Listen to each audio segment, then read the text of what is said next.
Welcome to Columbia's hottest podcast. We have a great show today. We have brothers who are serial entrepreneurs in the restaurant space.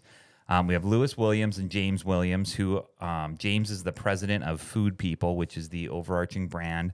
And Lewis is the owner of Crave Artisan Market. They have two, and they're opening a third one right now. And we talk about what it was like for them opening all these different businesses, what they're into, lessons that they've learned. So I hope you enjoy.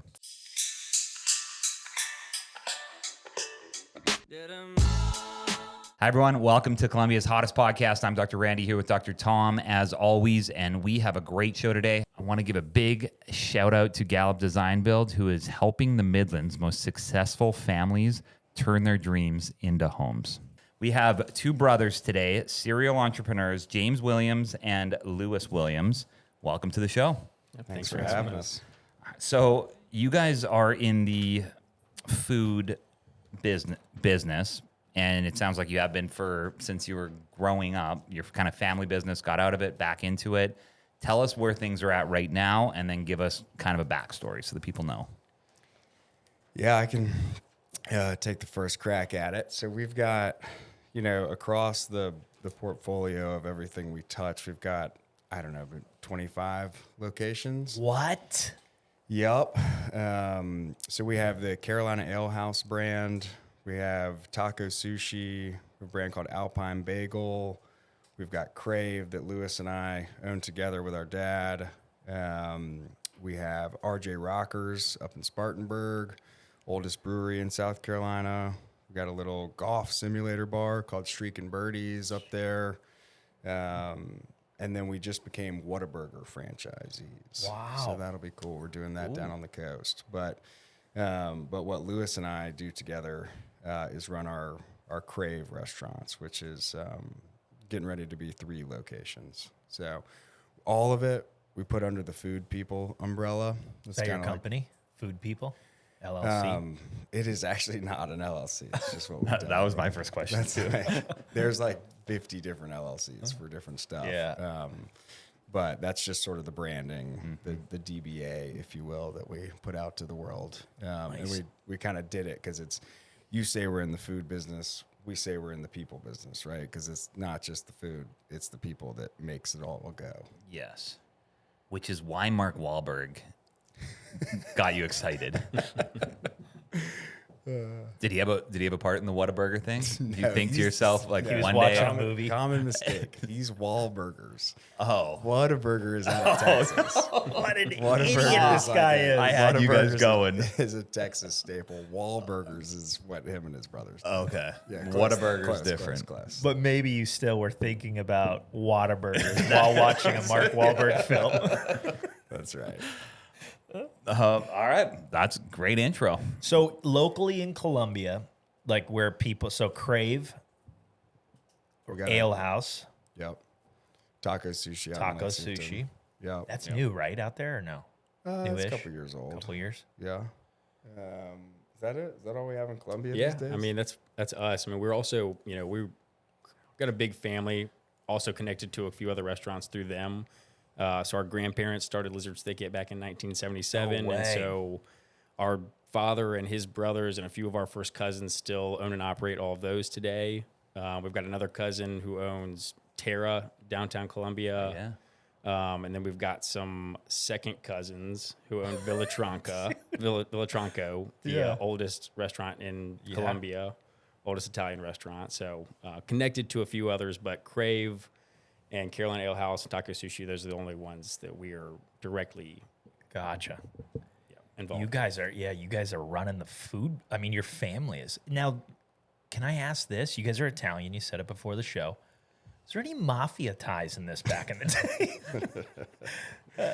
Maybe back in the day, With the as far as Villatronco is concerned, there might have been some mafia involvings back in the day. Of that. At least meetups. You know what I mean? Not Like these anymore, though. restaurants. Now everything's clean. Nobody's handing you envelopes of cash at all. We're above board. We're above board. Yeah. I remember being a kid, growing up Italian. We go to our uncle's. He had like a jewelry thing and he had all kinds of things. And then it was like, oh, here's some cash. And I was just like, this is awesome. Who doesn't but then love I cash? found out Everyone loves cash. there's some cash. It's a great gift. Welcome to Columbia Family Chiropractic, voted Columbia's best chiropractic clinic. With 3 easy-to-get-to locations, you'll be sure to have something near you. We provide drug-free and surgery-free healthcare and take care of a wide variety of injuries. We offer several services from corrective chiropractic care, on-site digital x-rays, spinal decompression for bulging or herniated discs, dry needling and cupping for injuries, pediatric care, non-surgical knee therapy, and a Class 4 laser. And for those focused on wellness, we have a red light therapy bed.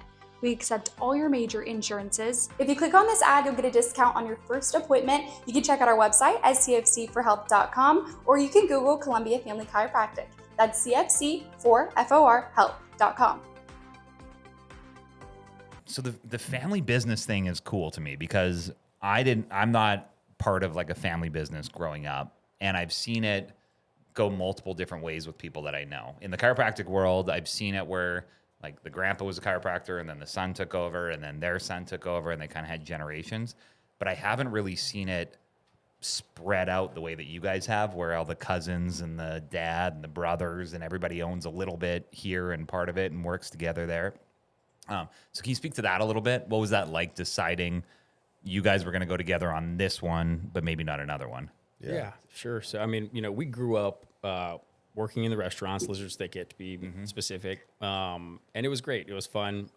We were very close, all of our cousins and aunts and uncles. And so we grew up a big family, and we were all very close. When we kind of, became adults and trying to figure out what we're going to do, whether it was the family business or something else, I think that we just decided that we kind of wanted to do our own thing. And with family, it can get hairy, right? Don't want to step on any toes or take anything away from anybody else. And so although we had worked for the family growing up, we decided it was probably best for us just to go do our own thing, kind of build our own, wealth. And so, There's also just a lot of us. My dad is one of 7. And so we had like 30 first cousins, and we're sort of middle to bottom half of the pack. So by the time we came around, you got other cousins who've been in the business for a decade already. Right. And it's kind of like, okay, maybe we should diversify a little bit here. This pie is about to get cut up real good. Yeah. Do you know all the names of your cousins? Because I think so. Now our cousins' kids might get a little, there's probably we have like 75 people at Christmas now. Wow. So you guys are still getting together. Yeah. We tried to. Good gatherings. And the other, like Lewis alluded to it, but the business kept us close, right? Like there were 4 brothers and 3 sisters in my dad's family, and everyone worked for the family business. So they were all close. They were in Columbia. I think we had one family was in Charleston, but generally speaking, like most all of us went to the same high school and had the same teachers, and so we grew up really tight, which is cool and something we're very thankful for. They just knew the Williams family. Or what's the main family name? Is it Williams? So and we said we're Italian, right? And here you have James Williams and Lewis Williams, but we sound like explorers. That's right. From England. Right. Yeah, we come from the Salvagos, the Brutellas, the Troncos, and the Williams. Okay. So our grandfather used to tell people he was half Scotch, half water. So that's about all we know about that side of the family, but that's the last name we got stuck Gotcha. All right. And then what's the process of, so some of these are franchises. Yeah. Are most of them majority franchise, and then or what's the split on that? So, well, Crave is not. Crave is just us 3, me and James and our father, and we're still growing that, with the hopes to maybe franchise one day. Yeah. And then James has got a few with Chris, his partner. But y'all have not gotten into franchising yet, have y'all? No. So we licensed the Carolina Ale House brand from someone else. We own the Alpine Bagel brand. We own RJ Rockers, own Streak and Birdies, own Crave. And then we will be true franchisees for Whataburger. Chris also has a Dunkin' Donuts, so we're a franchisee of Dunkin' Donuts too. Yeah, it's on campus at MIT. You'll have to get him in here to tell you that story one day. But that's a killer spot. Yeah. So do you guys say no to a lot of stuff too? Or do you just say yes to everything? Yeah. Yes, we say no to a lot of stuff, but that's because we're always looking. I worked at a little private equity firm that was focused on the restaurant business before I came home. Yeah. So my job was to like look at books all day, right? Like look at stuff that was for sale. And so I stay kind of plugged into the flow of deals and try to look at a lot of stuff. And, you know, you always learn something, whether you're actually going to act on it or not. And so we say no to a lot more than we say yes to, for sure. And then just so when you guys were starting, what was the first restaurant that you guys started? Was it Crave together? That was the So first? yeah, Crave was the first one that I was involved in. I think that you had just gotten partnered up with Chris too, not too long before that. But And then how old are you guys at that time? Like when you start that, or I was 27. Okay. I think, yeah. So about 4 years ago, just about. nice, Yeah. So I was 31, 32, something like that. just in their prime, Yeah. just ready. Okay, and then coming up with the menu and idea behind that, where does that? How do you guys, as a father sons sort of combo, say this is what we're landing on? So how it happened with Crave actually was Crave was already an established restaurant. It was a small restaurant on Millwood Avenue, right there over in Shandon neighborhood. And so when I was an undergrad at South Carolina, I used to go to Crave all the time because they had great sandwiches. And I went so often that I became good friends with the previous owner, John Brunty. And then, you know, years later, kind of through the grapevine, we heard that John was ready to be done with it. Didn't know if he was going to sell it or just close it down or what. So we approached John, and I, you know, basically called John up and said, "You can't close Crave. Everybody loves Crave. What can we do to help?" Yeah. And so we worked with John for a few months, and after those few months, he turned to us and said he'd rather sell it to us if we were willing to, you know, take the offer. And so we bought it, and we really didn't change a whole lot about the menu or the food. Just kind of worked on some things on the back end to try to, you know, grow it. But they had great food. They had an established customer base, and we believed in Crave. We loved Crave, and so that's kind of how Crave came to be. And so, you know, we bought it and kept it going, kept it alive for the people, and just trying to grow it now. Yeah, sweet. So I can't imagine the things that your dad probably thinks that you guys don't agree with. Like, does he say unhinged things sometimes about it, or does he say, "We need real menus. Kids these days always want these QR codes, and no one wants those." So they are very old school. Okay. They're very old school. All the brothers are, and they'll admit to that. But no, I mean, our father is extremely supportive. He, you know, with Lizard's Thicket, you know, they've been doing it for so long. The brothers, you know, are on their way out, right? They're ready to pass the torch down to the next generation. And so nowadays we find him more in our restaurants fixing things than anything else. And washing dishes. And washing dishes. Really? Yeah. It's like, it's cool. My employees will look at me, he'd be like, "You know what, man? I know why your dad has everything he's got." And I'm like, what do you mean? He's like, "Because that man works. That's Yeah. all he does. He walks in the building, he starts picking up trash, washing dishes, busting tables, like whatever he's got to do." If there's anything that is different about dad than us, is like they're just very conservative, right? Like they're afraid to lose what they've got. And so he's a little like, when we're like, "Let's open another one," he's like, "Well, why don't we like focus on getting this one right first?" And we're like, "Okay, great. Yeah, we'll open another one." So that's like probably our biggest disagreement with dad. Yeah. But yeah, super supportive.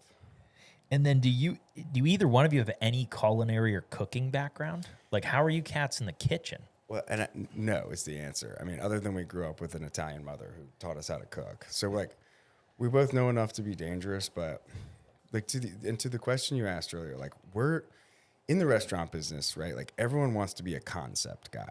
Like come up with the cool concept, right? Like I got this cool vibe and this is what it's going to look like and got the menu all done and it's going to be awesome and I'm going to be the front man and it's going to be super cool. Like we're not those guys. Lewis probably more than I am because he's on the front lines more often and like A little more artsy. for like definitely more creative and more like figure out how to get it done in the kitchen. Like, but like I'm not that guy. Like if you give me a machine, I will make the machine run.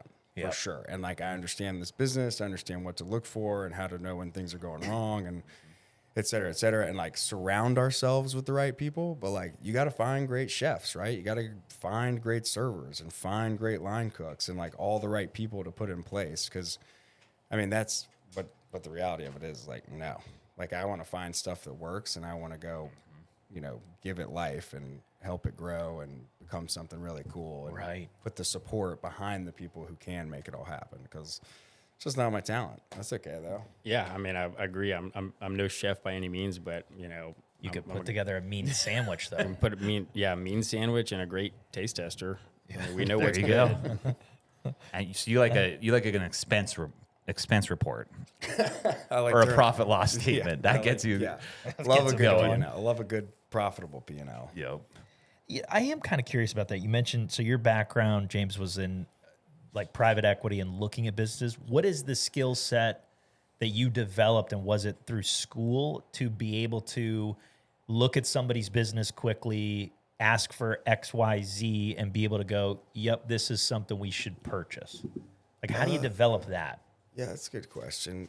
I think that what you learn when you do like banking and private equity, these types of things, is like basically you learn to take huge sums of data and like distill it down into the information that matters, right? So like you can really cut through the bullshit and say, okay, well, like if you dig down deeper and deeper and deeper into any line item, you get down to the invoices, you actually understand what's going on from like an operational level, and you can figure out if something is healthy based on the financials. Like I remember that feeling of like, okay, don't worry about telling me what's important to you in your business. Show me your financial statements. Like show me an income statement and a balance sheet and a cash flow statement, and I'll tell you what's Like important no to you. emotion, Like, just it's numbers. Yeah. very obvious to me where you're spending your money Yeah. and where you're putting your time and effort and what your biggest expense items are, right? Yeah. Like you can kind of figure it out. And so, plus like over time you build things like understanding industry norms and averages and benchmarking, but like some of that just comes through reps. Yeah. Yeah. Do you ever feel at this point you're taking a risk? Because I think the biggest fear for people that want to get into entrepreneurship is it feels like a huge risk. It is. And it's still, you still feel that? Okay. Very much so. Yeah, I guess that's what I was wondering. Because like once you do it feels like you turn it into math, and then then with that you're going, all right, how much risk is involved? Yeah, but there's no it's like such a human element. Like Right. there's like, we have like 700, 800 employees. I don't know. It's like, Yeah, that's people just do stuff wrong. Like that's just inherently what we do stuff wrong all the time, right? Like humans make mistakes. And so when you have that many humans involved, they're going to make mistakes. It doesn't matter how perfect the system is. It's how you execute the system. And it's extraordinarily risky for sure. Like I think part of our thesis is take some level of sophistication to an industry that often people see as a hobby or a later in life fun thing to do. Yeah. And hopefully we can be successful. I'm not saying it works every time.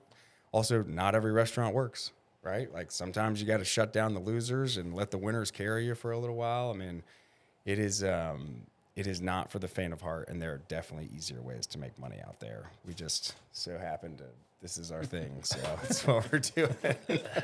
So, what would you say is your biggest mistake or thing that you would change business wise for each of you in the last however long you've been doing it?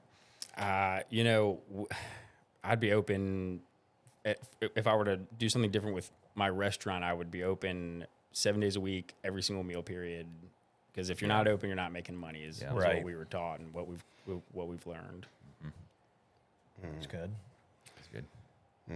Has there been any restaurants that just flopped where you're like, Yeah, we opened the let's talk about all the bad shit you guys have done? I've got, what's so funny, I tell you, we've got all these restaurants, right? And we live here in Columbia, and this is where our headquarters is. And like, I feel like my biggest failures have been right here in our own backyard. We opened a taco sushi in Forest Acres, and that's like 5 minutes away from my house. Like, I was like, oh, sweet. I'm going to have like my Eyeballs restaurant. on it, yeah. They're all doing pretty well right now. We opened that one and just like never took off. Wow. Like never took off from like week one. It was a low performer. And so, we struggled along for a while. The success of the story is that we were able to sell the space to someone. And so we kind of recouped most of our investments. We were able to get out of it, but still it's just kind of like a black eye. We're like, Yep. damn, the one right up the street from my house is the one that's screwed up. Are you kidding me? Like, dang it. But yeah, it happens. And that's like, again, it's part of why we have so many at this point, because it's sort of this portfolio theory of if you got a bunch of them, there's going to be winners and losers. The winners will carry the losers, but also consumer preferences change over time, and you go through these different cycles, right? So you think about fine dining, casual dining, and then like quick service, like drive-through stuff. Yeah. Often as you go through these economic cycles where, okay, high inflation, like economy's sort of down. If you're going to eat fine dining, you're not necessarily trading down to casual dining, right? Like if you eat at Halls, you're not saying, oh, while it's feeling tight, we're going to Carolina Ale House instead. Right, right. But if you go to Carolina Ale House regularly, you might say to yourself, ooh, while it's tight, we're going to McDonald's instead, right? So we see a lot of that. And then same thing on the other side, you see people trade up out of casual dining. I'm feeling rich, things are good, I got a fat bank account, I'm going Randy to does Halls that. instead of going to Carolina Ale House. And so by having stuff sort of in all three layers of it, you feel a little more insulated to that's when good. things are changing. Yep. That makes sense. So I just have to ask you this about your calves, because both of you have huge calves. Let's see. Yeah, I need to get the elephant out of the room. Pants. Lewis, let's see your Oh, calves. dude, they're not that big. Come Is on. it genetic, or do you guys just work on them all day? He just walks tippy toes. Yeah, I told you when we walked in. I took a break from the gym after hurting my back. Yeah. We They gotta go a get lot back of into high. it. Yeah, Okay. A lot of high heels. So it's just does your dad have Well, huge we're calves? just hanging on. But maybe we can attribute it to being on our feet all day in the restaurants. It's got to be what it is. It's got to be what it is. All right, sorry for the sidebar.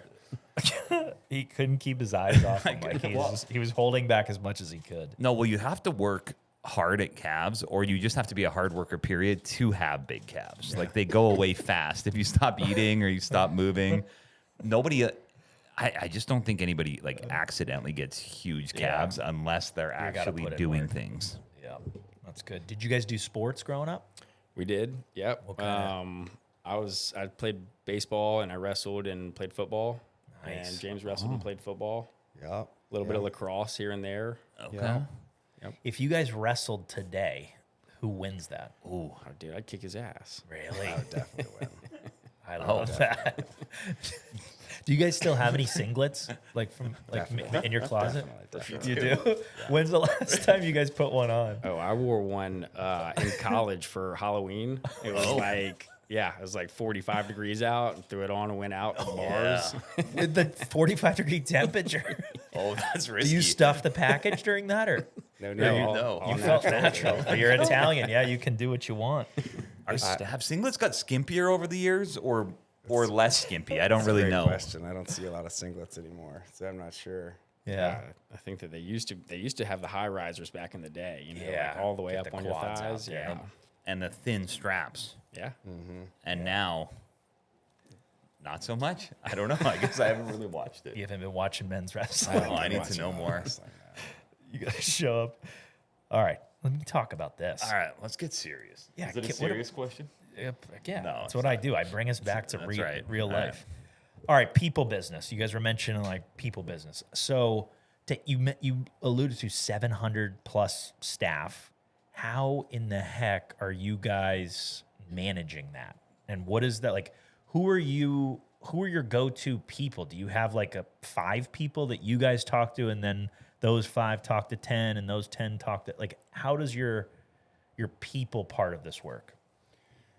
I guess I could start at the food people level. So we've got, I have like a leader for the Carolina Ale House brand, operationally, a leader for the Taco Sushi brand, and then I have like a marketing person, an HR person, a controller.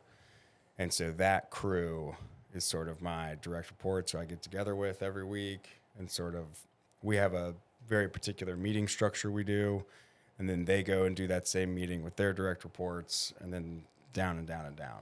And so we try and keep it like really consistent across the organization, so we know how and when people are getting all the information. Yeah. But yeah, I mean, there's no secret sauce. It's like, Yeah, it's just trying to keep those people, because your key people, like that's where Like, I guess I was curious, if you're going to open up another restaurant, are you finding the person first and then being like, okay, we can green light a restaurant? Or are you going, we're going to get this restaurant and now we got to hunt for?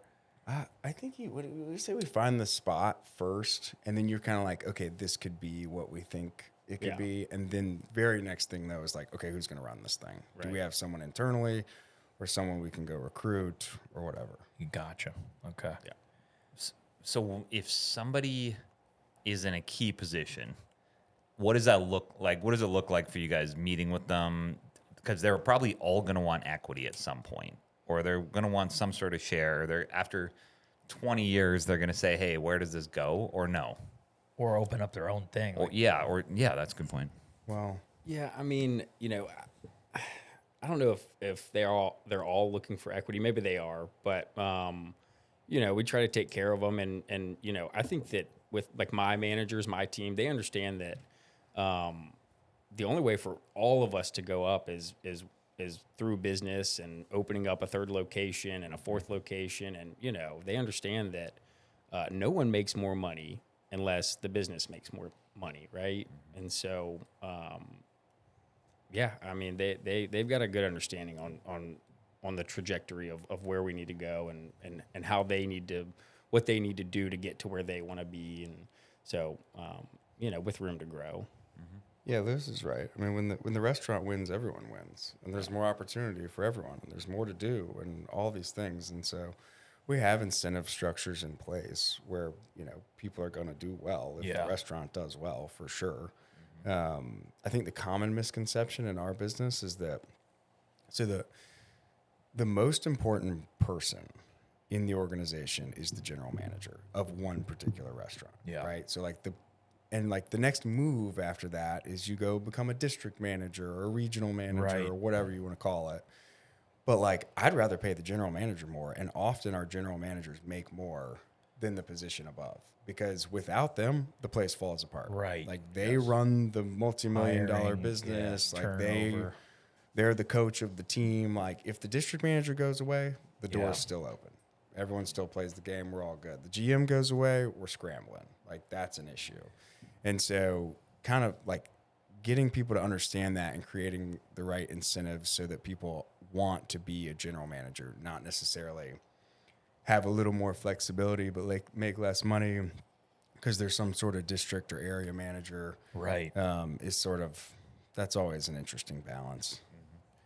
What are some of the qualities that you guys look for in GMs? Is there a personality type where you're like, they gotta have this, or maybe a look? I think mustache and maybe a little chubby. You talking about us? They come in all shapes and sizes. Physically, let me start physically. They come in all shapes and sizes. Yeah. I feel like when we go into our interview process, it's more of a conversation. We just want to get to know them, what kind of person they are.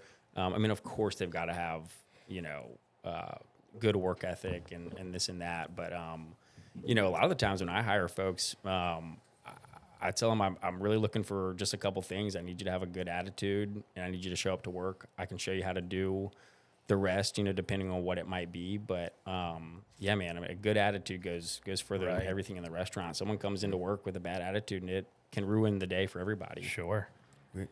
We have our core values are hospitality, integrity, and teamwork. And so that's what we always say is if you have those things, we can teach you anything else, right? Yeah. Hospitality, you just kind of got to get it, right? You got to get it. You got to have the humility to be at someone's service all day, every day. The integrity thing is it's not just don't lie, cheat, and steal. It's do you show up on time? Do you do the same thing over and over again every day? Do you follow the process, et cetera? And then the teamwork is working on a team of a bunch of misfit characters who are trying to make something happen is hard. Yeah. You're dealing with a lot of personalities. You got a lot of give and take. If you can handle those things, if you have those qualities, I'm good. You're on the team. Yeah. We got you. We'll teach you how to do whatever it is we need you to do. And then it's grow a mustache if they don't have one. It's grow a mustache. And then the belly comes with time. Yeah, being in the restaurant. So do you remember the very first person you had to fire?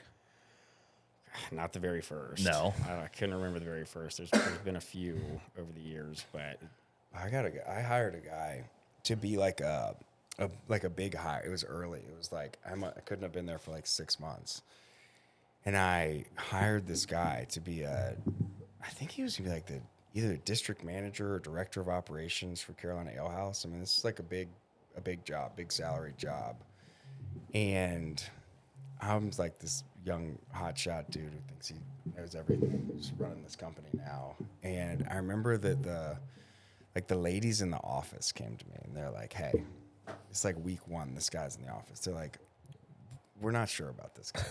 They just had a feeling. I'm like, okay, like, what do you mean? Like, I don't know. There's just some weird things. He's kind of like told some white lies, like, just like weird little stuff. Yeah. And so I was like, okay, well, like, please keep an eye out and like keep giving me information. Yeah. And so like it must have been not another week later. I think the guy was probably 2 weeks in and I had to fire him. Really? I was just like, you know what? Like, Just fire feel fast. right. Yeah. Hire slow, fire fast. Like, he was the wrong guy. And I got more respect from the team for doing that than anything. Right. The ladies were like, you listen to us. I was like, well, y'all been around here for a long time. Like, you know a weirdo when you see one, and not the good kind of weirdo like us. Like, like an outsider weirdo. And then you had to go grind to find a new person. Yeah. Oh, yeah. Then I have to go do the job until we found the next person. And it's like, yeah, it was, but that was one of the best moves I've ever made. Like, It's not easy to fire people. No, firing people sucks. It's oh my gosh. brutal. It does suck. Tell us about your interview process then. Like, what for these higher level positions are you dating them for a minute? Like, or is it like a phone interview then a in person?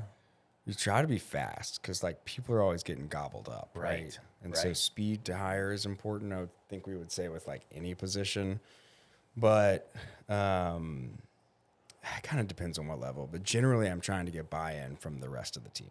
Like, especially if someone for the leadership team, I'm like, meet with this person. Great. Yeah. They liked you. Meet with that person. And, just kind of take everyone's feedback. But a lot of it's gut. I mean, some of it's gut feel, right? They got to have the right answers. They got to have the knowledge and the attitude. Fit the core values. If they check all those boxes, then sometimes it comes down to check. Personality fit, right? Yeah. Vibe check. Like, Yeah. we're going to get along with you every day. Yeah. Like, we're about to spend a lot of time together. So, You guys do references at all? yeah. Oh, yeah. In fact, you got to check references. Who's the guy calling, Lewis? Depends. It's for Crave. yeah. And do you do it just phone, or do you want a Zoom reference? See that the real person. Well, like, I feel like we know enough people in the restaurant industry at this That you point. just- Usually I get a text, like, or He's a I'll get good a guy. text from someone like, I got a text from Mike D the other day. He's like, yo, do you know so-and-so? And I'm like, yeah, she worked for us for a little while, gave him sort of the background. He's like, cool, thanks. That's all I need. Right. But like, Yeah. you text or call the other restaurant owners who they used to work for. And you're like, Yeah. are they on the do not rehire list? Like, what's the deal? Yeah. How is the restaurant owner scene in Columbia here? Like, is everybody pretty kosher, or are people sniping people? Yeah, I mean, I think it's pretty kosher. We're good friends with a lot of other group of guys that own several restaurants around town, and yeah, we kind of lean on each other at times, ask for advice, and Sure. like James said, check on people who we're hiring or firing or this and that, and yeah, I think we've got a pretty good community in town. We all, it works better for all of us if we're all still stay in touch and are in tune to kind of what's going on in town. Yeah, nice. And then I'm curious about your like wife and your girlfriend. What does that look like when you guys go out? Because you probably know everybody, and you kind of got to say hi to everybody, but also you want to hang out with them too. I mean, the worst is when we go out together, like as a family, because like especially Dad and me and Lewis are like critiquing everything in the restaurant. Ask that, yeah. And like Mom or our sister or wives or girlfriend would be like, "We all please shut up and just let us enjoy this meal. Like, we get it. We get it. The light's not right. It's okay. We get it. There's an echo. It's okay. Get over it." Yep. So we do have trouble with that. Do you guys mostly go to your stuff, or? No, I can't enjoy a meal at my own restaurant. I was gonna say. Really? It's Okay. just like watching. You're critiquing. You're like, Yeah. oh my God, please refill that water over there. Yeah. We go to like our cousins' restaurants and stuff like that. We just critique And their that's restaurant. them texts. Yeah. Smart. I like That's that. right. All right. Day in the life. I'm curious with you guys. Like, just what does that look like? Well, I think our days are probably they're definitely a little bit different, but you know, I'm still a little bit more boots on the ground. So, you know, I'm when I get up in the morning, first thing I do is I go stop by each store, check on everybody, make sure everybody's there and they're, you know, good to go for the day. Currently trying to get this third location open, so working on that. Stopping by the back office if I got to drop anything off, talk to the ladies, sign a check, whatever I got to do with them. And then I really like to, if I can, be in one of the restaurants during lunch just to show face and talk to people and, you know, customer relations.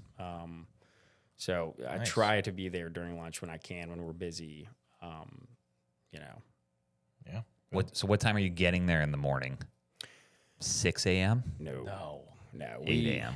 No, you know, it kind of depends. But between 8 or 9, I'm up and going. Yeah. And you're working out before or after stretching? I'm not. What's your protocol right now? No stretch?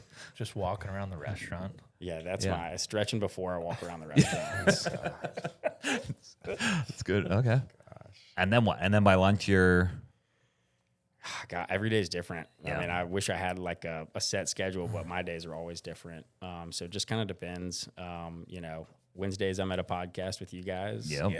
Smart. You know, if I wasn't here right now, I'd probably be running between the restaurants, seeing what they need and where I can help. Interviewing probably for your third location right now, I would imagine. That's right. Yep. Got a few new people in there today training that are going to transfer over to the new location. So checking on them, making sure all's well. That's good. Are you guys writing a lot of operating procedures?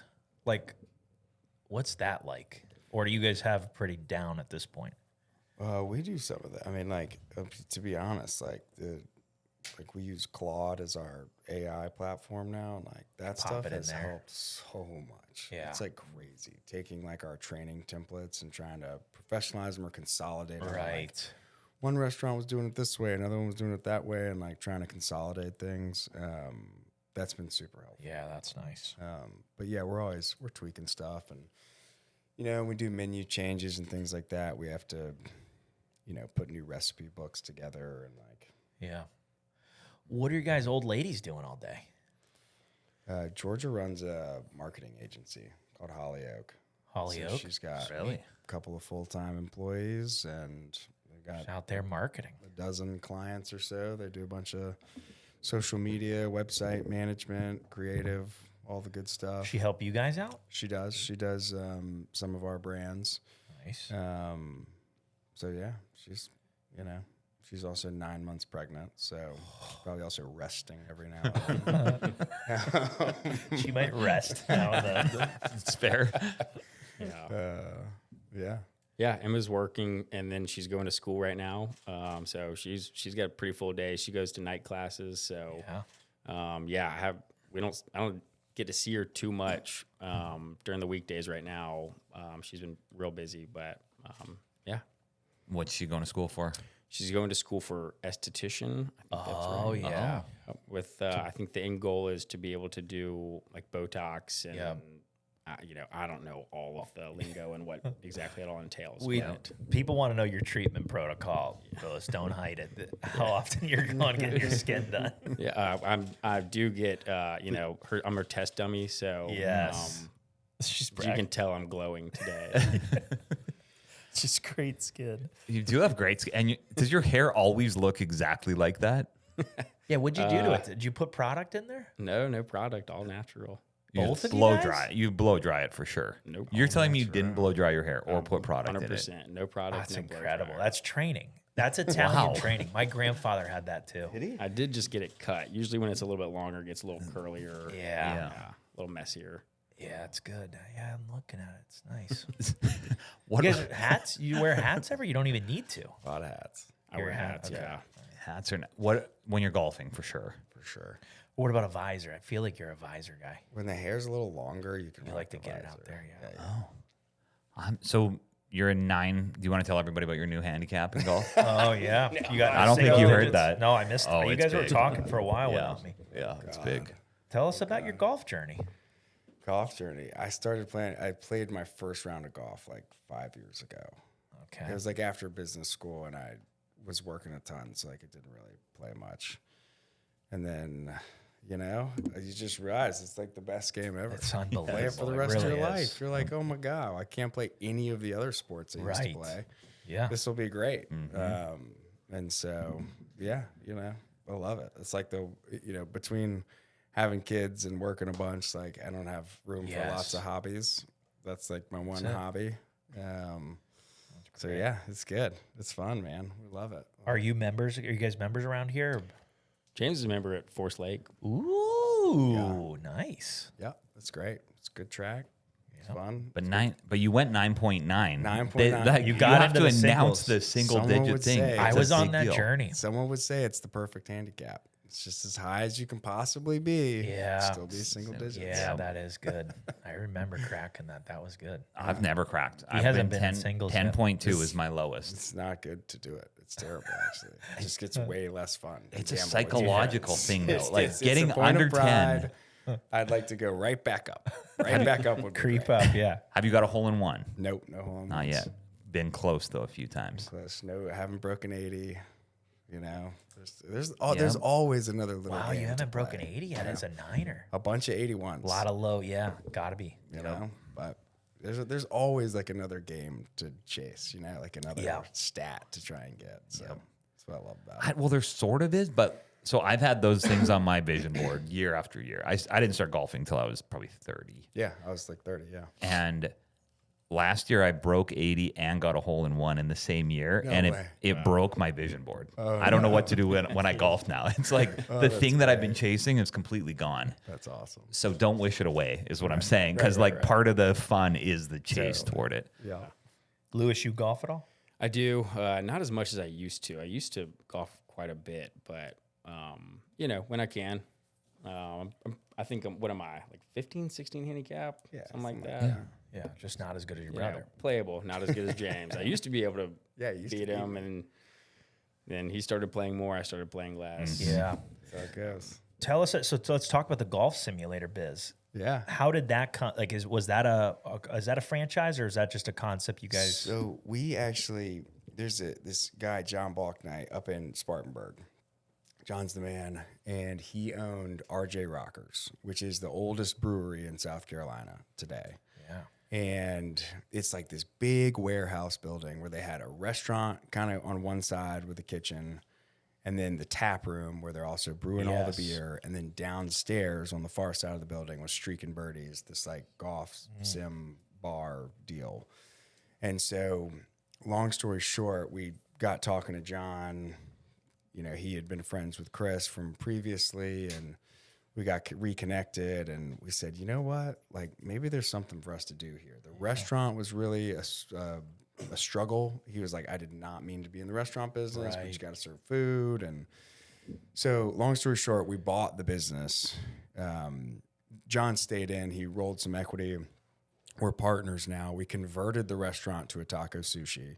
And so we run the taco sushi menu out of that kitchen into the restaurant. And then we have a separate menu that we run out of the same kitchen for the tap room, which stayed RJ Rockers. We had to stop distributing beer because you can't, whatever, it's a long legal story, but you can't distribute and also in restaurants. And then Streaking Birdies, you can kind of order from both menus. Okay. And so Birdies has been, John had a big vision for it and had a great partner who was supposed to help him make this thing take off. And long story short, he got left kind of on the altar. They like opened the business, and his golf like pro partner who was supposed to help him like left. So Birdies has sort of, been a huge opportunity as we see it, because, you start getting members, you get the membership income, like it's a good deal. Like the business model is a really good one. And so we actually just hired, there was a golf pro, Jimmy Shaw, who was giving lessons in there. And we ended up hiring Jimmy on full time to run the space for us. So he's running tournaments now and kind of helping us rethink how the space operates and doing some different stuff. But yeah, we're excited about it. We think it's super cool. And like, it's a very cool one. You know what I mean? Like, it's a cool old industrial space with like a full bar. Like, it's cool couches and like, it's awesome. Just trying to get it going right now. And you kind of feel like, I mean, you don't really have much overhead on those once you get the initial stuff in, right? Correct. Like, it was obviously a big upfit to get it ready. All those bays are expensive. But now, it's just, you got a bartender in there and you got to keep the food and beverage program alive. We're getting ready to start doing fittings and selling clubs and stuff, which will be a little bit more of an investment, but it all should work out. Yeah, good. You guys, it's just crazy how many different things you guys are in. Where do you see this going? Hey friends, we all know life is busy. You don't have the time to spend half the day at the dealership. McDaniel's now offers Yes to Go in under 60 minutes. You can even start online from home. When you arrive, your wheels are already in motion. Work your deal your way with paperless digital documents. It's full transparency right from the start with no pressure. A couple of signatures and go. Yes, that easy. The quick convenience of Yes to Go. It's more of the McDaniel's difference. That's a good question. I see it as we think of it as a holding company, right? And like over time, assets will come and go, right? Like we'll trade in and out of things. We just raised some money around our Whataburger opportunity, but we raised it more as like, hey, this is a pot of money that we'll do different things with, all in the restaurant business. But if we want to open another Carolina Ale House, or we're going to open some Whataburgers, or we're going to open some Bojangles or something, right? Like we'll use this money for that. Yeah. And we build it as not like a traditional private equity fund where there's a lifetime of the fund and you have to exit after a certain amount of time. It's more like, hey, look, this is evergreen. We can always add more capital into the pot, and we can always trade out of assets over time. So in 5 years from now, if we've built a bunch of something and say we want to sell it, the time is right, the market's good, like makes sense, then we'll do it. But otherwise, like it's the way we've set up the return profile is to be something that cash flows and dividends off cash quickly and consistently. So, I think that's kind of the vision, right? Is like be able to do different cool things. Obviously, you want a stable base of assets that are doing really good. So, because the more stable you are, like the more experimental and the more risk taking you can be, right? Then you can go try something new, try something different. But kind of the first piece is like we need to add a few more stable assets so you've got a great cash machine that's working and kind of supporting all the different more adventurous things we'd like to do. You guys think you'll want your kids like getting into that too, or would you direct them elsewhere? I think every kid needs to work in the restaurant business. Yeah. It's like the greatest learning experience, like the most humbling experience. Like never, I don't know anywhere else in the world where like a 15-year-old shows up to work and like they're just as important to the operation as like the 65-year-old server who's been there for 25 years. But like that kid's not washing dishes, like the whole thing gets screwed up. Right. And so people count on you. They treat you as a member of the team. Yeah. You're a kid, you're waiting tables. People are mean to you. It's just like, it's an incredible learning experience. So kids will definitely work in the family business. Hopefully I don't know. They can do whatever they want, I guess. Yeah. But I'd be pumped. It'd be fun. It'd be super fun. We love working with Dad. Yeah, absolutely. What about the outside investor world? Like when you were talking about raising capital, raising money, how do you decide who gets into that? Like who do you want as investors? Yeah. So we're mostly high net worth individuals and some family offices. You try and keep the check sizes big enough that it's like, hey, you need you to write it's like $1 million checks so that it's not. You want a sophisticated enough investor that they understand that like this could all go up in smoke, right? Yes. Like I don't want you to bet your house. Please don't mortgage your house to put your money in this, right? Like it still has a risk associated with it.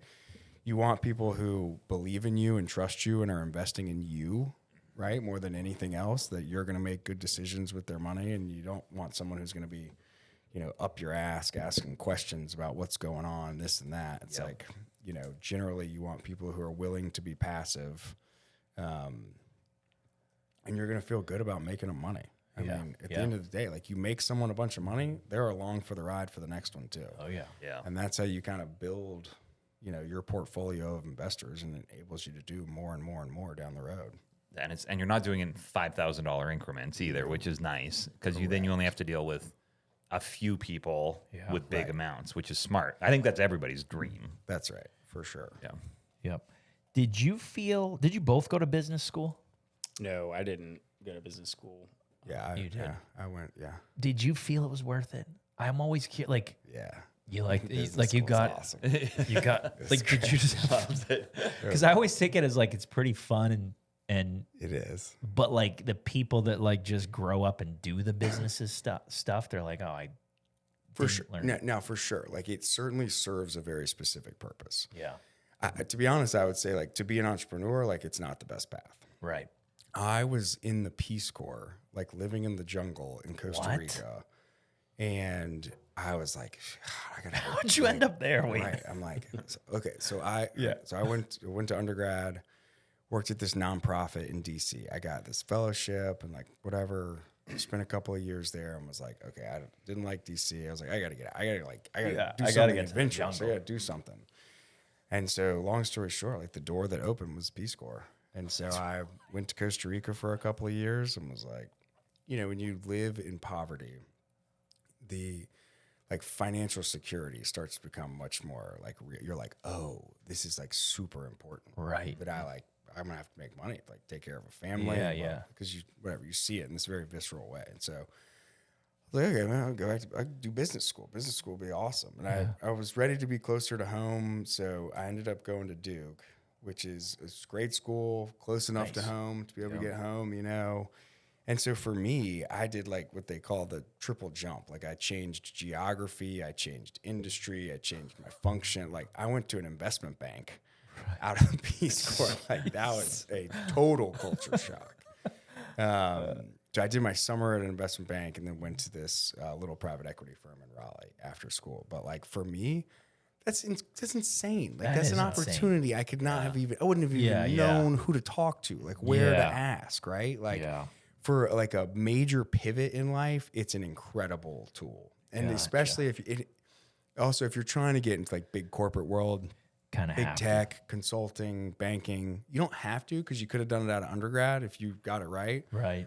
But if you didn't and you want to, like done. Go in, All you got to do is you get into a great business school, like the recruiters are there showing up, knocking on your door, asking for you to interview. So like that was like crazy. Plus, it is super fun. You meet awesome people. I have great friends from business school. We stay really close. And I've got friends that work at every company, like every big major company. And so like when you call your friends for advice or to ask about stuff, like it's a great list. Yeah. So you're smarter than you look, big guy. What was your SAT scores or ACT scores? Oh my gosh, I don't know. It's just barely good enough. I played sports at Washington and Leaf. Oh, okay. All right.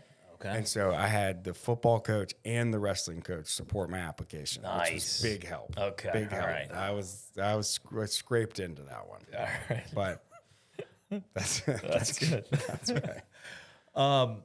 Any mentors that you guys have, or like people that books maybe, or anything? Like I always think the people that want to get into this, like what kind of advice do you guys have, or who should they talk to? Do you guys take on, say, younger people that are like, hey, I want to be you? No one wants to be us. Yeah. I mean, James is a pretty avid reader, and Danny Myers is the guy who opened up. Was it In-N-Out or Shake Shack? Yeah. Anyways, he's a great guy in the service industry, hospitality industry. That he's got a great book. It's called Setting the Table. Setting the Table. Great book. Is it pretty functional? Like tactical? Yeah. It was relatable for me at the time. When I bought Crave. So that was a good one that I would recommend anybody reading if they're in the restaurant world. Yeah. yeah, I'm trying, Any other like go-to guys like you're on the call, like a phone call to, or besides your buddy, like Yeah, well, you have built-in mentors in Yeah, your your family dad, I and guess dad built-in and buddies that own all Chris these and companies. yeah, I'm in a dad for sure. Sully, Chris is like, been a huge mentor.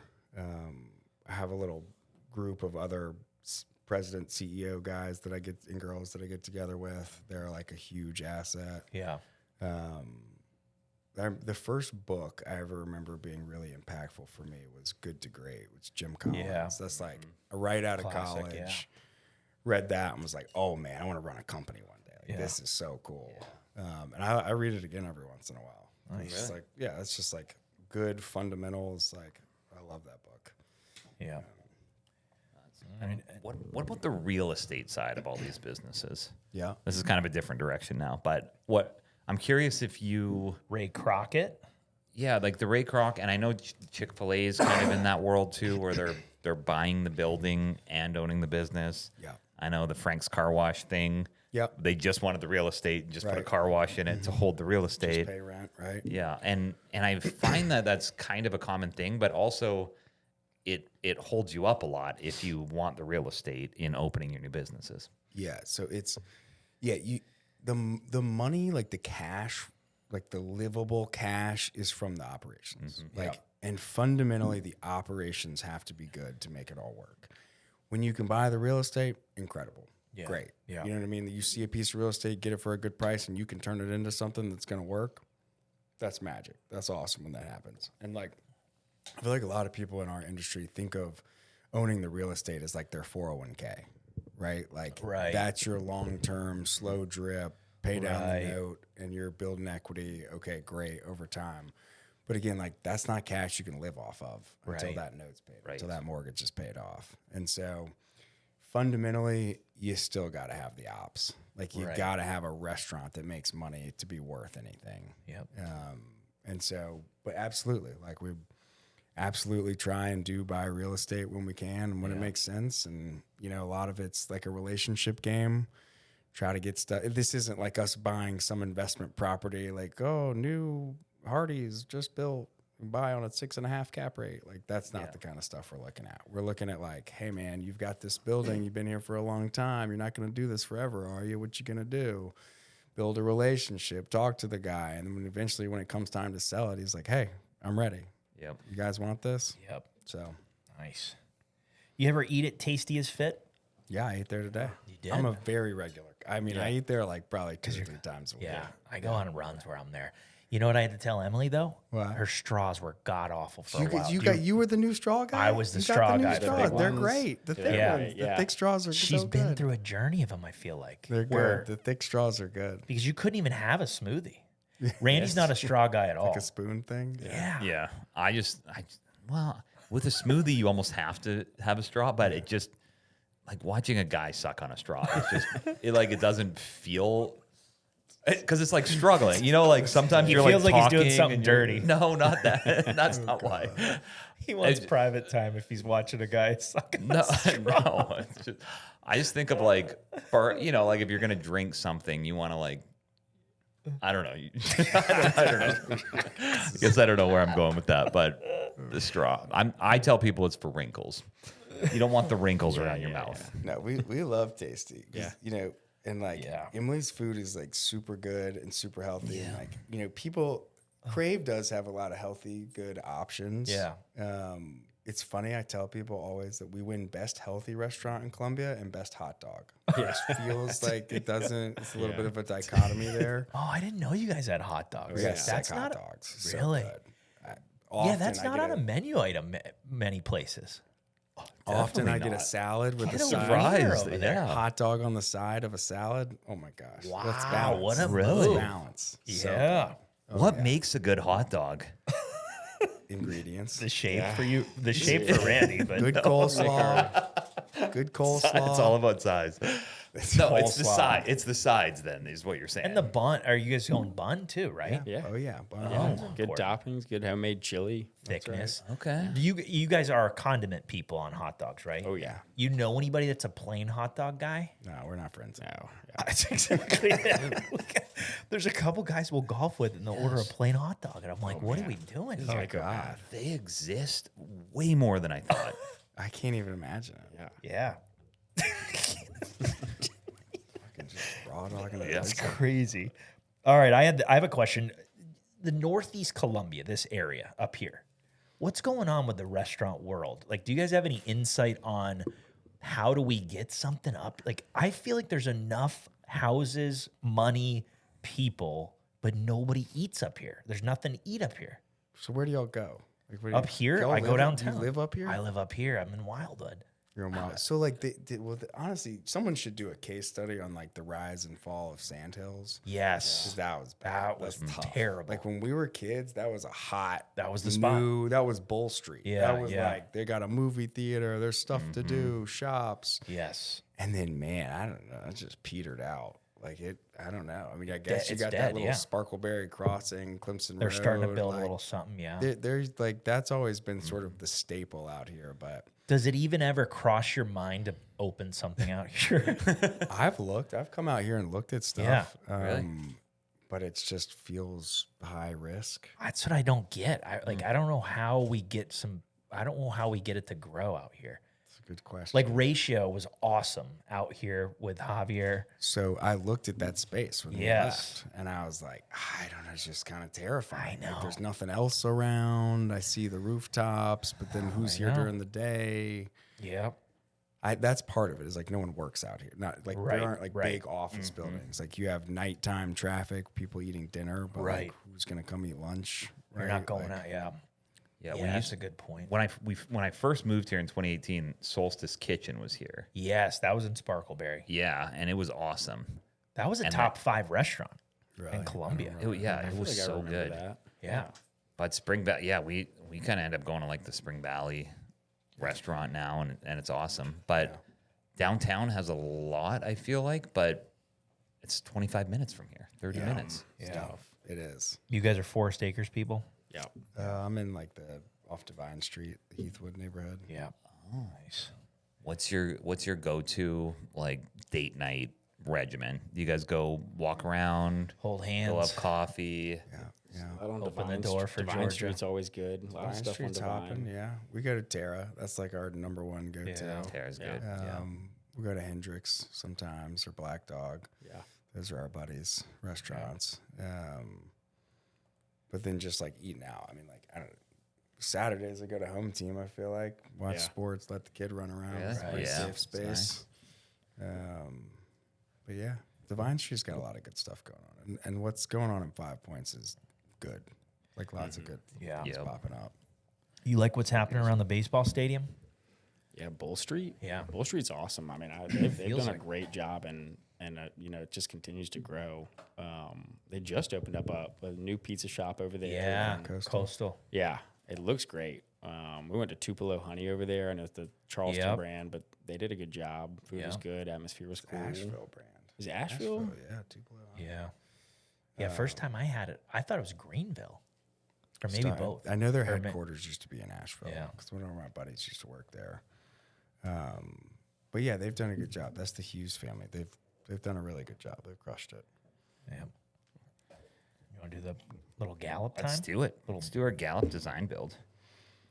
So, Gallup design build. So, if you go on their Instagram, they have all these awesome custom built You guys should build a homes and- house from Gallup. Totally. You guys if thinking you guys about are it? looking for it. Yeah. This is your guy. He does a lot of stuff on the lake, but I think he does like Forest Acres stuff. I think he would do all that He too. normally wears vests, not tuxedos. Yeah, this is Yeah, he's a vest guy. He likes his chest to be warm, but he wants his arms to be cooler. Freedom. Do we? I'm always curious. We ask people like which version you would trust more. I thought at first that was from Always Sunny in Philadelphia. Mac. I thought that was Mac, yeah. But, so definitely that one. yeah. Really? Yeah. And so we have a question here then. So just pick out whichever one you want, read the question, and then give us the answer. And then that's actually a present from Tom. Oh yeah, next time you play. Yep. I can autograph it if you want after the show. All right. What is the right way for a guy to eat an ice cream cone? Oh, Okay. That's good. it's not housing related, but it But is it's interesting. just I have a real answer to this. I got a we real need it. answer. No, I got a real answer. we want to know what's. So first, you get an ice cream cone Yeah. with the ice cream on top, but then you get a cup also. Dump it in the cup, head first, spoon. Yes, That's a good. it's so good. This guy's done it before. So you're not licking it like stem to top. I might also lick it. But it's in a cup when I do it. All right, mine is. It's good. So instead of That's getting a good. bowl, you would get the Get the actual cone, thing 'cause and you put want it like in. Yo, can I get a little extra bowl? And they're like, yeah. Because sure. that's the dilemma. I think guys have the dilemma of like, I want the cone, but I don't know if I want to hold it and lick it. Yes. So then they go cup and miss out on the cone. But Yeah. the technique you have, I think that blew people's minds. Flawless. Do you guys have an ice cream place? That's how you get into Duke with answers like that. We don't sell ice cream anymore. No, I don't Tasty as think Fit Our, now does our a buddy's about to open up an ice cream spot, Scoop and Scootery. so. Yeah. Really? Coming soon on Divine Street. I'm fired up. It's going to be so good. Yeah. That'd be cool. Nice. All right, you ready for mine? Yep. Yeah. All right. Would you rather Gallup Design build add a sexy screened-in wrapped porch or fully finished basement in your new custom build? Ooh. You Ooh, want a man, sexy wrapped possibilities. or screened in porch, was it? I mean, I personally am a screened-in porch guy. I mean, you can't beat that. Basements, though, are nice. Basements can be fun. You can do a lot of You could throw a golf simulator in a basement. golf simulator, movie theater. Yeah. Yeah, but I mean, you can't beat a. I hate bugs. So, yeah, I hate love a bugs. good screened in. Got to be screened in. Sexy porch. Yeah, definitely go with the screened-in porch. Okay. Sweet. I think screened-in porches are interesting because Interesting. you just don't know how much to do. Like you want a lot of outside without the screened in. Don't you think? What like Wait, what do you mean? You don't know much? Like, if you have a porch, you're saying you might do like a quarter of it? right? You might want some uncovered area. Yeah, that's I mean, you exactly. gotta have maybe a some little bit sunshine. uncovered for I grills. and- Yeah, that's you get claustrophobic if it's too enclosed. That's fair. I love a fully like bottom screened and everywhere else screened around the porch, so no bugs get in. I feel like safe with that. You know what I mean? Yeah, the bugs are I could tough. lay on the couch. I Especially in could, South Carolina. Yeah, Yeah. but you guys don't mind bugs like that. Like if there's a bug around, it's not a Lewis. big deal. They're Oh, pretty Lewis bad, does man. it. Yeah. yeah.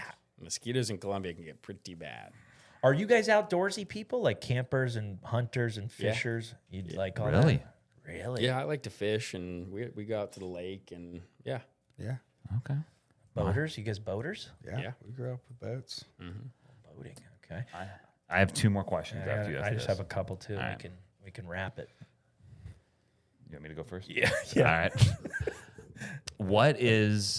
What's a TV show that you binged that you wouldn't want people to know, but you really liked it? Like when your wife goes to bed and you just put it on. Oh gosh. I feel like there was one that I watched recently, and I admitted to our sister, that I watched it, and I was like, "Man, you would love this show." And she told me that she had already watched it like 3 times over. Really? I forget what it was called. Love Island. No, you know what? I watched Love Island. I watched not this season, but I watched last season. It's a lot of episodes. Dude, a lot of episodes, like 30 something episodes. It's too much, I think, but I like the concept. Yeah. I don't have a great. I don't You don't like have a great anything? show. I don't know. I don't have a great show.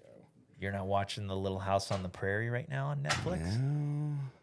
I just watched The Hawk. Was that the That's a with good Will one. Ferrell? That Yeah, was pretty I fun. watched that. That was like That's my- funny. Yeah. That's a normal one. But that was I feel like I'm not hiding that. yeah, it's on brand. All right, my last question. What is something controversial that you believe or that maybe you've changed your mind on? Okay, I've got a good one on this. I've got big beef with breakfast.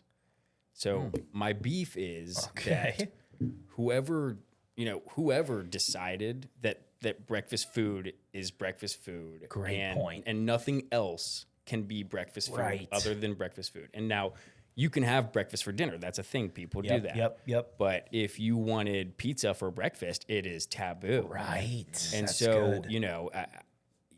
sometimes I wake up, I want a sandwich for breakfast. You want a dinner for But I breakfast, can't. maybe? Yeah. It is taboo. I think good. that's good thinking there. That's strong. That's It's super gonna mess with me every time I eat I breakfast. might now not eat traditional breakfast ever again. I mean, I generally don't want that stuff at all, but I feel limited, so I skip it. I a lot of times don't eat. Eggs. I mean, I I'm getting like smaller. eating eggs for dinner. Eggs for dinner is one of my favorites. Yeah, sometimes it's a nice deal. Yeah. All right. Good answer. I like that. Good answer. Good What do you stuff. think? You got it? Yeah, I got one. So I see you guys have a bag of Dots over there. Big Dots pretzels, guys. Oh no, that's Kennedy. Dude, well, listen to me. Dots are one of the most fire snacks of all time. Really? Pretzels were 0% of my diet until I found Dots, and now they're like easily at least 1%. Okay. Really? But You got to get your Reg back. That's a high percentage pretzel diet. Dots sold out, got bought by private equity, and ever since they've ruined the Dots. You get a bag that's just like off. You get a bag and they're like all stuck together, they're weird shapes. Like I hate that. It's just it gets me so fired up. Why do they do that? They just try to cut costs. You Cutting think? costs, I don't know. Changing co-manufacturers. It's gonna the private equity thing destroys brands. They wrecked my Dots. Yeah. Upsets me. This is great. I didn't even know that was a brand. That's I've great. never had it I or can't- heard of your it lives before are either. gonna Kennedy's change. loving You it. got to get the She red stepped bag. out. Red bag. Red. Red bag. I wonder Red if she bag's has there. OG. Is that honey mustard? Maybe. Yeah. Which is good, but red bag's the OG. She's been hammering those recently. What? Is it a Southern thing? How did you hear about it? Honestly, I don't know. I don't know. It was pretty random. I feel like I don't know. I was like at someone's house and they had Dots, and I was like, holy shit. These are good. I'm gonna make these part of my diet for the rest of my Part of life. my diet. That's good. When you guys are making sandwiches, do you like a thicker cut of meat or thin? Like a Reuben, let's say. Probably thinner, layered up. Too. Yeah, I definitely say thin because then you get to choose like how many layers, you get your thickness right. Yeah. like, for sure. So if you're ordering deli meat, you're going for the thin stuff, and Yeah, then thin cut. yeah, for sure. Good, smart. Just want to check on that. Thick cheese, thin meats. Any nicknames for each other growing up that maybe the audience would want to know about, or even current nicknames? Oh gosh, I can think of one that y'all used to call me. The younger brother always has a little trauma. I just call him Lou and now I have a son who looks just like us, and his name is James, but I catch myself yelling Lewis all the time. Like anytime he's doing something mischievous, I'm like, Lewis, stop it! Damn it! Sorry, James, stop it! Yeah, I remember growing up with our older cousins, and I had a lot of them, and I was towards the bottom of the age. Yeah. And when I was being mischievous, which I was, they used to call me Louisifer. Lucifer? Oh God! Wow. Like Lucifer. Okay, I get it. Nobody called you Sweet Lou? Yeah, I've gotten Sweet Lou. Some Sweet Lou's here in and there? Okay, good. Yeah. Yeah, I feel like that would have been a miss if not. Which one of you had the chest cold that was soft and had to move the show? Me, I still have it. Can you not hear? I feel like I'm like. I feel like a I gremlin was like, over who has here. it? What is a chest? I don't even know what a chest cold is. I don't Does know, it just man. feel it deep in your chest? Is that what it was? Deep. I got some bronchitis. Is it? How frequently is that happening? Pretty rare, like Is it? once a year, but I'm just in the thick of just it. happens. Normally we sound identical too, which would make this whole show pretty hard to do. So this is Yeah. actually working out in your favor. Okay, good. Yeah. People can decipher because you had a chest cold. Yeah, but it was true though. Like normally, if someone says I got a chest cold in the middle of summer, you'd be like, Dude, no, I'm questionable. I'm over here coughing. into Yeah, the mic. you You're gonna have made to, it. You showed this up. is gross. You're gonna have to disinfect everything in here. And then my last thing was just about, do you guys remember with all the LLCs you have, do you know how many, just sheer number estimate of LLCs? If you start there's like including one real for- estate, I mean, one for every restaurant. right? about. Plus holdcos, Yeah. plus real estate. I don't know. It's wild to not even know the number, 50? right? Yeah. I don't know. So with like my question with that is, do you remember the last time that you guys had a day where everything went right? No. Absolutely. Like, can you even remember? That's what we think too. And we have like 13 LLCs. Well, the or problem is something. even if you think everything went right, it Yeah. didn't. Yeah. You're full of shit. that's what I was thinking. I was golfing once and I was like, I can't remember the last time where I was like, wow, like today was perfect. Like Yeah. nobody called for this, or this didn't flood, or like just wild to think that that's how our lives are. And I don't see an end. Like that's forever. Like we are now committed to never having that. Yeah, it makes you feel important. I guess People that's- need you. Yep. Well, that's great. I mean, this has been a blast. This has Yeah, been man, awesome. this is Thank cool. you guys. Appreciate it. How can people support you? If they're like, I love this and I want to go support them.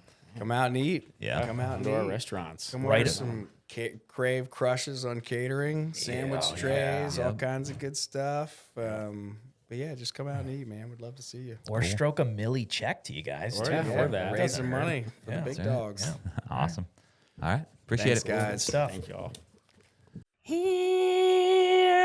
We're here for the health of it. For the health of it. Just a quick note, this podcast is for informational purposes only. We're not meant to replace your doctors, and nothing here should be taken as medical advice. Always check with a qualified professional before making decisions about your health.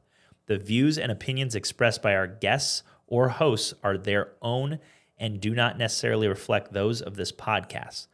Reliance on any information provided is solely at your own risk.